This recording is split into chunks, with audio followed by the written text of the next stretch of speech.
Jesse Kelly Show. Let's have some fun.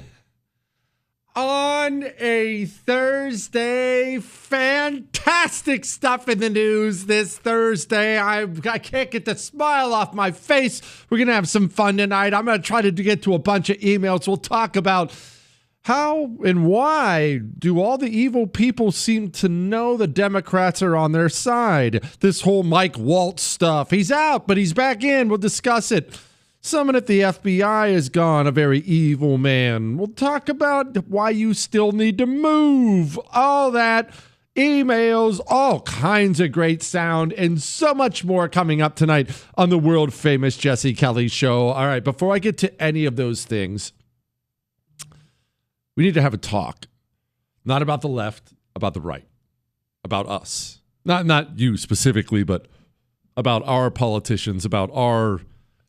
I was about to call them fighters, but that's not exactly accurate. We'll get to that in a moment. I want you to picture this.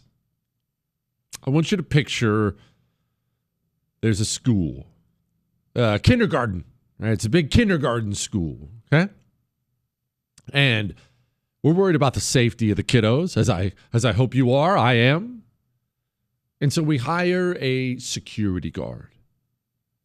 Security guard is there to what? To keep bad guys out. And our security guard, he does that sometimes. But sometimes he doesn't. And when we dig into it, we find out that 10 bad guys every day show up at the school wanting to hurt one of the kids. And he, 9 times out of 10, he stops them. But the 10th time, he holds the door open for them and lets the 10th guy in. Now, is that a good security guard because a large portion of the time he does the job we want him to do? Or is that an evil piece of trash? In fact, is he just as, if not more evil than the scumbag bad guys who were showing up to hurt the kids? I would argue the latter. I would argue he's as or more evil than the demons who were showing up at the school to hurt the kids. That brings me perfectly to John Cornyn and, in fact, the GOP in general. Let's just do a quick recap on, I'll tell you what, we'll focus on the Wisconsin judge, because judges being arrested for violating the law has been all over the news all week. We've talked about it all week long. But let's focus on one judge, Hannah Dugan, and what she did. First, as just kind of a little intro, let's remember that Judge Hannah Dugan is not a judge first. She's a communist first. She put on the judge's robes because it would help her aid the revolution. The law is a real challenge in making sure that justice happens for people. It's transformative in people's lives, but it also, especially in the United States, it's considered a stabilizing force. It's something that keeps us on a constant path. The rule of law is how we address our social issues, how we address our disputes, but also how we grow as people. I, as a person who for a couple decades almost represented low-income people, it is due process that really equalizes. Yeah, a bunch of other commie gobbledygook. So this Judge Hannah Dugan, what did she do? She had in her possession, in her courtroom, violent illegal. What happened? The judge learns that ICE was outside to get the guy because he had been deported in 2013, came back in our country, commits these crimes, charged with committing these crimes, victims in court. Judge finds out. She goes out in the hallway, screams at the immigration officers. She's furious, visibly shaken, upset, sends them off to talk to the chief judge. She comes back in the courtroom. You're not going to believe this. Takes the defendant and the defense attorney back in her chambers, takes them out a private exit and tells them to leave, while a state prosecutor and victims of domestic violence are sitting in the courtroom. Now, that's all bad, right? I know you don't need any help to hate that dirty communist judge. You know, I got that. That's all bad. But what are our elected representatives saying about her? About the communists we're up against? About the little demons who were in place all over this country trying to destroy America? Allow me to introduce to you one of the most powerful Republicans in the United States Senate. His name's John Cornyn from the red state of Texas. How would he describe a judge that helps an a felon illegal escape from custody? Well, just some misplaced loyalty. This sounds like a case of misplaced sympathy by those who... Oh, never mind. I misspoke. It's actually worse. It's not misplaced loyalty. It's misplaced sympathy. This sounds like a case of misplaced sympathy by those who are somehow saying the judge is being treated unfairly. Unfortunately, in Washington, D.C., you have these competing narratives, and people back home... Here we go. Now we're gonna dissect this whole thing here, but I want you to pay attention to what he just said there.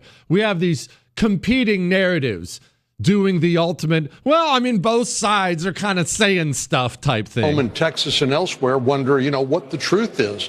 But so far, based on what we know, based on your report, it looks to me like the judge had misplaced sympathies, and rather than enforcing the law impartially as she should have, was actively aiding and abetting an illegal immigrant to... Tell me, on the degrees of evil, who is higher? And I don't know the answer to this question. You form it in your mind, but who's more evil on an evil scale? The communist judge who helps an illegal felon escape from the law so he can go hurt, rape, murder more people? Is the judge the most evil? Is the illegal the most evil? Or is the one you hired to stop them, who's using the nicest possible language, massaging the situation as best he can, where is he on that scale? We may argue on where these people place or should be placed on that most evil scale, but I don't think it's even arguable. They're all on it. Every single one of them. I expect Hannah Dugan to behave like a vile demon because that's what she is. She's a communist. I expect the illegal to show up and rape and murder and hurt as many people as possible. That's what happens. Barbarians do barbaric things. But I, the American voter, I elect Republicans like John Cornyn, not that I would ever vote for him, but I elect Republicans like John Cornyn specifically so he will fight against them with every fiber of his being, tooth and nail. I want him to wake up and fight against these savages as they destroy my country. And instead, the losers, low T weenies we send back to Washington, D.C. describe the most evil people who reside in our country, who hold positions of power in our country, as having misplaced sympathies.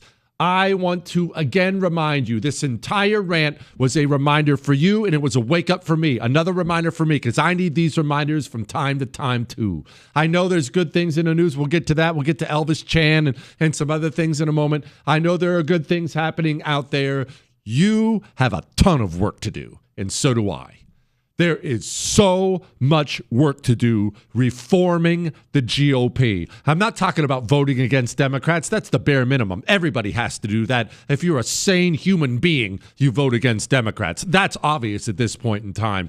I'm talking about the hard internal work of cleaning out the filth inside of the GOP, the rancid filth like John Cornyn and loser Lankford and these other types who have held the door open for communists in this country for years. We hire them as the school security guard to stop bad men from getting in. They stop most of them, but then let half of them in and then turn to us and say, look at me, I'm fighting for you, stopping the bad guys. We have got to stop this crap. Misplaced sympathies?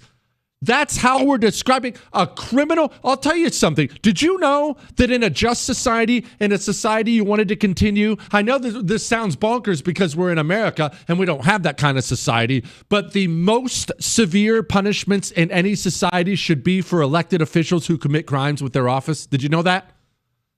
Hannah Dugan should receive a fair trial and the death penalty. Why do I say that? Because currently in this country, there are other people sitting on death row. I don't care what you did. If you are sitting on death row, Hannah Dugan deserves to be there as well because she took her position as a judge and used it to break the law. That's the height of evil, and the most severe punishment in any society should be reserved for government officials who commit crimes with their office. Instead, well, I guess you got some misplaced sympathies. How are we supposed to win with these losers? Good grief.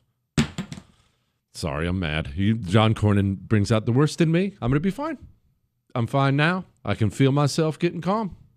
Calm as can be, Chris. Calm as can be.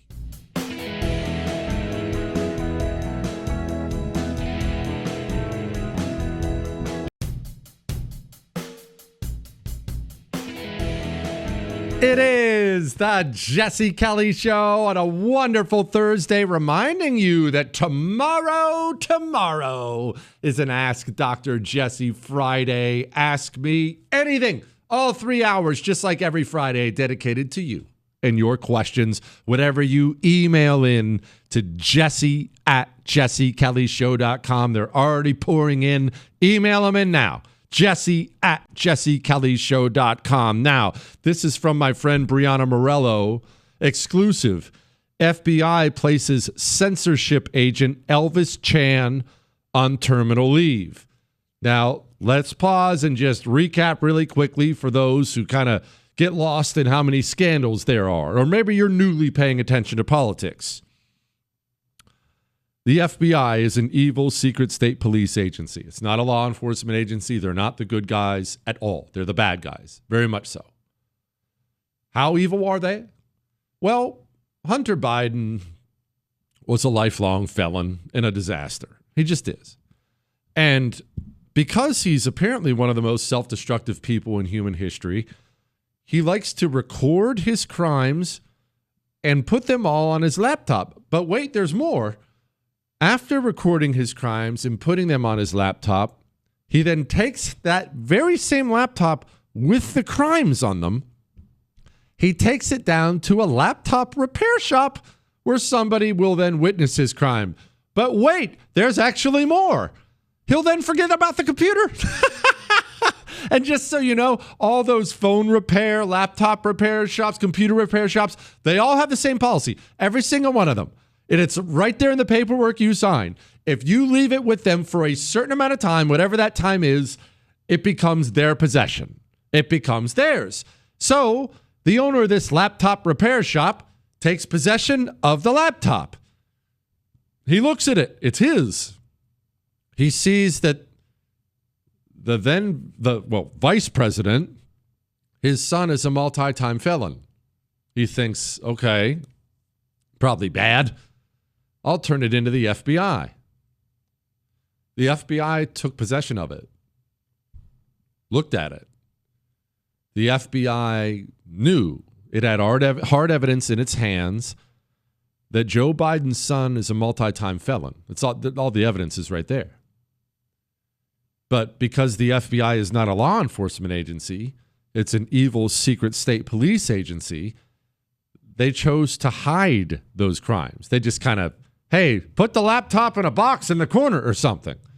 They were just going to make it disappear like they do with all evidence against Democrats. But something terrible happened for the FBI, to the FBI, as they were illegally wiretapping a bunch of different people in Trump's circle. They made a discovery when Rudy Giuliani sent an email. They discovered the laptop information had gotten out. The owner of the laptop had made a copy of it. He'd gotten a hold of reporters about it. And the New York Post was getting ready to run a front page story exposing then candidate Joe Biden as having a son who was a multi-time felon. So what do you do about that? Hey, Chris, go ahead and grab the Mark Zuckerberg stuff while you're sitting there doing nothing. What do you do about that? You see, the FBI could be honest in this moment, or the FBI could do its job. Now, you already know the rest of the story. We'll play you the Mark Zuckerberg thing in a moment, but the FBI went to Facebook, the largest, most powerful social media platform on the planet, and here's what happened.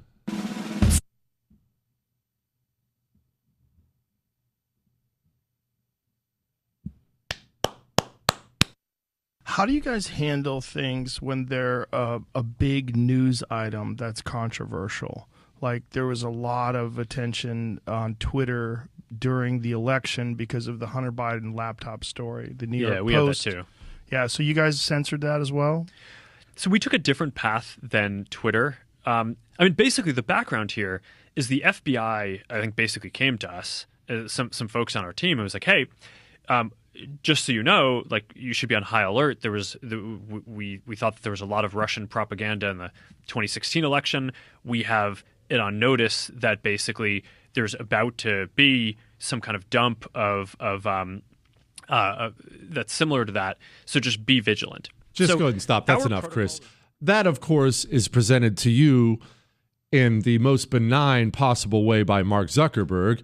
It wasn't a one-time meeting where the FBI said, watch out for the Russians. We know now, because the FBI has admitted it, they met all the time. They met weekly. And Elvis Chan, FBI special agent Elvis Chan, was the point man meeting with social media companies in the United States of America, telling them to censor a Hunter Biden laptop story that he knew was true. The Federal Bureau of Investigation not only hid the information from the general public, not only protected the Biden family from prosecution when the evidence was about to come out and the general public was going to find out about the crimes of the Biden family leading up to the 2020 election. Elvis Chan used his position as special agent in the FBI to go censor the information so Donald Trump would lose the election and Joe Biden would win the election. Allow me to circle back to what I said about Judge Hannah Dugan and what I believe should happen to her after a trial. Exactly the same thing should happen to anybody at the FBI who committed crimes using their FBI badge so Democrats could win elections. And today, we have the beginning. He was placed on leave. Is this an arrest? Of course not. Is it enough? It's not even a sniff of being enough. But it's an indication that good things are happening. I'll continue on with that in just a moment.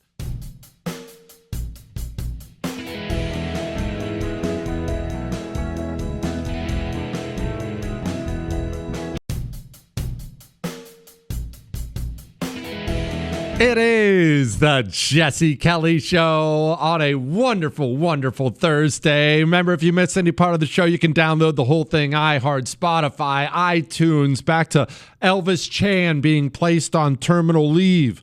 Again, the reporting's from Brianna Morello. Apparently, he has not accessed his agency devices for almost a month. So do the math on this. You understand how this works. They took him away from him. He was probably let out of the building. Is this an arrest, an imprisonment? Of course it's not. But this is back to what I was discussing last night. I demand results. I demand government criminals go to prison. Regular criminals go to prison. People who commit crimes in the government should go to prison for even longer. I'm going to demand that. I'm going to demand more of Bondi, of Kash Patel. I demand more of Trump himself. I do. But they're doing it. Some of them are doing it. Maybe all of them are doing it. We are not going to know yet whether or not the work is getting done. If we're here a year from now and there aren't government people in handcuffs, they failed and they are failing us. But every indication I'm seeing now is that things are being put in motion slowly, quietly, deliberately, as it has to be, because these people have a laundry list of government protections, but it's happening. And again, this is me. If it doesn't, I'm not going to hold back. I'm going to blast away. It comes back to what we were talking about last night when someone asked, hey, why don't you have Dan Bongino on? You guys are friends. Figure out what's going on over there. And what did I tell you? He's got to do things quietly, internally. Dan knows the problems. From what I'm told, I don't know him. Kash Patel knows the problems. They know the problems. Things have to be done, and not on the radio and not on the television. That's why, actually, it's part of the reason why I don't like the Bondi on the news every night stuff. I don't like it. I understand there's a benefit to getting your message out there, I want my attorney general not to be a camera hawk. I want my attorney general to be diligently destroying communism with the doors closed. That's what I want. I want her behind closed doors hatching new schemes to root out the government criminals from our country. That's what I want. But things are beginning. We will see. Look, listen to this. This is one of the January 6th prosecutors. And remember, maybe January 6th is not an issue you're passionate about. Maybe you look back on that day and you're still really uncomfortable. Or even if that's not what it does for you, maybe it's not a hot button issue for you. Let me explain why it is for me. I hate bullies in general. And I really, really despise when governments smash normal people just because they care. When it's not justified, just because they can, and when it's completely unjustified. The federal government, and whatever you believe about January 6th, whether the feds caused it or whatever, the federal government used January 6th. The communists in our government used January 6th as an excuse to go arrest all the people they've been wanting to arrest, to hurt all the people they wanted to hurt. And regular people, normal people, just like you and me, were smashed and destroyed by the federal government with their efforts. And those people, they're not all dead. Some of them killed themselves, I should note, Matthew Perna and others. But some of those people, the ones who aren't dead, their lives are still destroyed. They're flat broke, busted, no job, no girlfriend, no husband, no nothing. The federal government destroyed these people's lives, and that bothers me. Powerful people destroyed these people's lives. Listen to this January 6th prosecutor. We left the office, and 2 hours later, the letters started rolling in, terminating us. At the end of the night, 15 assistant U.S. attorneys had been fired. The termination letter I received stated the decision was based on your actions and the prosecution of persons relating to the events that occurred at or near the U.S. Capitol on January 6, 2021. An executive order. I want you to tell you that if you're uncomfortable with this lady crying, I also am uncomfortable with her crying. I'm uncomfortable because nobody captured all of her tears so I could drink them on camera. Order issued on January 20th, 2025, the president characterized that work as having involved a grave national injustice that has perpetrated upon the American people over the last 4 years. It went on to say that my hiring has hindered the ability of the acting U.S. Attorney Martin to staff his office in furtherance of his obligation to faithfully implement the agenda that the American people elected President Trump to execute. The termination letter made it clear to me that Mr. Martin does not understand the role of a prosecutor. U.S. attorneys represent the United States of America, not the president. Firing 15 qualified attorneys created an immediate deficit in the office to appropriately prosecute cases. Didn't I tell you there was great news?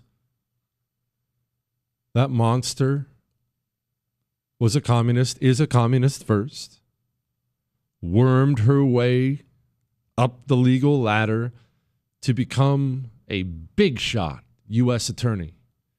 And then, because she's a communist first, fighting a revolution, used her position of power with glee to take the people she hates politically and destroy their lives without a care in the world. Just destroyed lives as fast as she could possibly destroy them. Because she's a communist first and a U.S. attorney second. And today, she's crying. She's sad. She's miserable. She's suffering because she lost that power she's been seeking. That's why she's so sad. Remember that story I told you a long time ago about Barack Obama? Not one a lot of people knew because I got it kind of secondhand.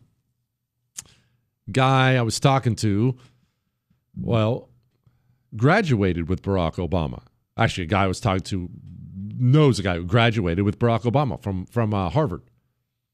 And they were all gathering around, all these future kings and queens.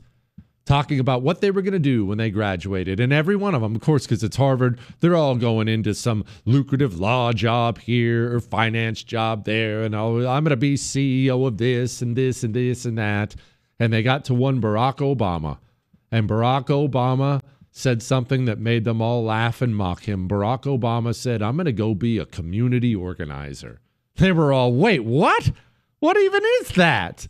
But Barack Obama understood something none of those guys did, because you see, to this day, Barack Obama doesn't have to work hard for a meeting with any of them.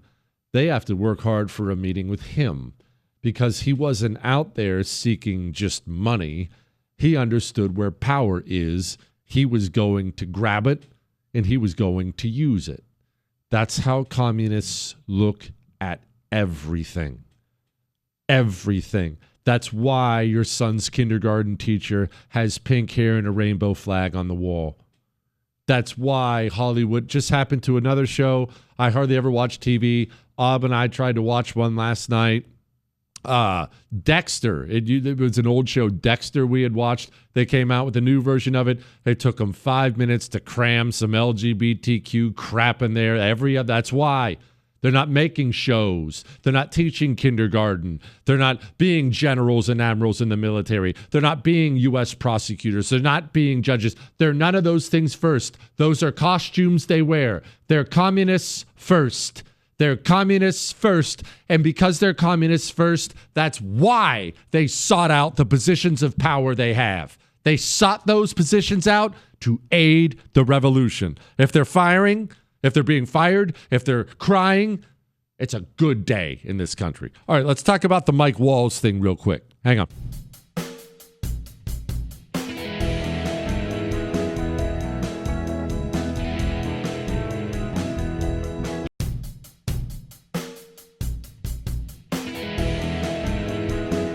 It is the Jesse Kelly Show on a wonderful Thursday, reminding you that tomorrow's an Ask Dr. Jesse Friday, and you need to get your questions emailed in now to jesse@jessekellyshow.com. So a bunch of people were asking me about what I think about the Mike Waltz stuff. For those a little bit out of the news, here's your 30-second recap. Mike Waltz, former Green Beret, combat veteran. I've actually interviewed him before. Was a congressman from Florida. Trump likes him. Trump grabs him and appoints him as a national security advisor. So he was national security advisor Mike Waltz. He has a deputy named Alex Wong. That'll be important here for a moment. In a moment. Waltz and Wong, we all woke up today. We got the news that Waltz is out. Waltz is out. Mike Waltz is out. And everyone thought he was getting fired. Or, do the whole D.C. thing. Well, I'm resigning to spend more time with my family, which is Washington, D.C. speak for I got fired and I don't want to be embarrassed. So everyone kind of thought that's what this was. And then a little later on, a couple hours before the show, Trump gets out there and announces, hey, he's going to be my new ambassador to the United Nations. Now, what's actually going on here? The reason I didn't open the show with it is we don't really know. And it's very likely that we're not going to know. I can tell you what I suspect. Here's what I suspect. Trump likes Mike Waltz. We know that. That we know. He likes Mike Waltz. Otherwise, he wouldn't have made him national security advisor. The Trump administration, I don't want to make it just about Trump specifically, but he's going to be part of this. The Trump administration, they are starting to feel the heat of the system. The system has been relentlessly hounding Pete Hegseth, this whole signal chat thing, over and over and over again, hounding it. Trump is having to answer questions every day. We just played one last night. Do you have 100% confidence in Pete Hegseth? Every single day, question that. What about Pete Hegseth? Hey, Pete Hegseth's a big screw up. Why haven't you let him go yet? What I suspect is this. I suspect the Trump administration wants to give the media a scalp, but at the same time doesn't want to give the media a scalp. Probably, I would bet you money. I'll bet you money. Chris, go ahead and write this one down. I bet you we will get details leaked over the weekend, if not sometime next week. I bet you we'll get details leaked that there was a debate inside of the White House how to handle the Mike Waltz thing because he's been the one most people blame for the whole Signal chat snafu. I bet you we'll get the details. There was a debate. And the debate was simply this. We should fire Mike Waltz. It's his fault. We should fire him and get the media off our back. And then half the people who are correct, I should note, will come out and say, no, now we can't fire him because that would give these people a scalp. That'll only make them hungrier and more ravenous. And so they did after this debate. Again, this is just what I suspect. I suspect after this debate, they did what often happens in Republican politics, and they split the baby. The baby splitting being, well, let's not fire him. Let's remove him from his post, give him a totally different post, thus making it look like we didn't fire him, but we're kind of cross-decking him onto a different part of the government. So everyone saves face, but Mike Waltz is out. I suspect that's what happened, and I don't like it. But it is what it is. I don't have anything more to say about it. It is what it is. That's what I suspect happened. I guess we'll find out. Details always come to us eventually. Let's do some emails. Hey, Jesse, you have the best show on the radio. I miss Rush. You help me in that you are funny and you make complex understandable. I just have one thing I wish you would help me with. Pam Bondi and a few others are not the enemy. They're doing good work, and someone needs to do PR and let the uninformed know the things that are happening. I have no issue with railing against people who do stupid things on our side, like your Senator Kendall and Mitch. It just brings me down. I need lifted up. I've been a hospice chaplain for 30 years, and Rush was my car companion. You have helped fill that void and distraction. I value you greatly.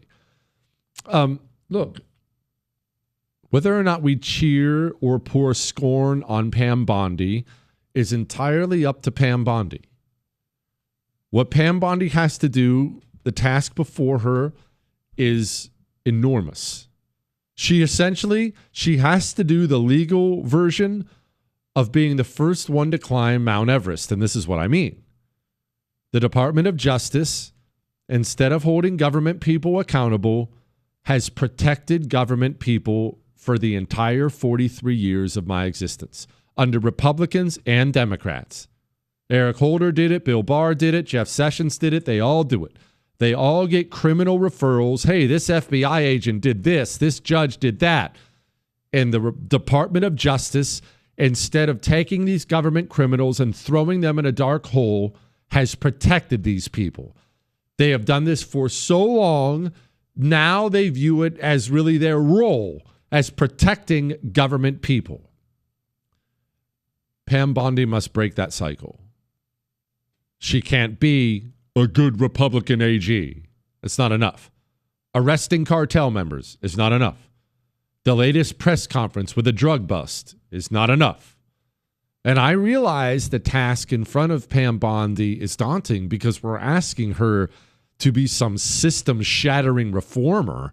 And while she has a background, it's not terrible, it's not wonderful, her background isn't that of a system-shattering reformer. It's much more of a kind of a normie Republican background. But we can't afford a normie Republican.